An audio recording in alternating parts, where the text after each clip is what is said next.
Hello అండి. మనలో చాలామంది సండే వచ్చిందంటే చాలు, ఈరోజు ఎలా అయినా బిర్యానీ తినాల్సిందే అనుకుంటాం కదా! మనం ఇప్పుడు నాటుకోడి బిర్యానీ అది చెట్టినాడ్ స్టైల్‌లో ఎలా వండాలో తెలుసుకుందాం. ముందుగా చికెన్‌ని శుభ్రంగా క్లీన్ చేసుకొని, ఈ రెసిపీకి టేస్ట్‌నిచ్చేటువంటి చెట్టినాడ్ మసాలా, అలాగే గ్రీన్ పేస్ట్‌ని రెడీగా ఉంచుకోవాలి. ఇలా చికెన్ ఉడుకుతున్నప్పుడు మనం గ్రీన్ పేస్ట్‌ని వేసుకొని లో ఫ్లేమ్‌లో 3 మినిట్స్ వరకు కుక్ చేసుకోవాలి. తర్వాత బిర్యానీ మసాలాను వేసుకొని మనం చికెన్‌ని బాగా కలుపుకొని 7-8 విజిల్స్ రానివ్వాలి. చికెన్ అనేది 80% కుక్ అయిన తర్వాత ముందుగా నానబెట్టి ఉంచుకున్నటువంటి బాస్మతి రైస్‌ని వేసుకొని, అందులో సరిపడా వాటర్ పోసుకొని మనం కుక్ చేసుకోవాలి.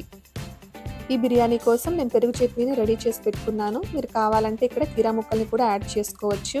దీనివల్ల మనకి మంచి ఫ్లేవర్ అనేది వస్తుంది. ఫైనల్లీ మన బిర్యానీ రెడీ అయిపోయింది.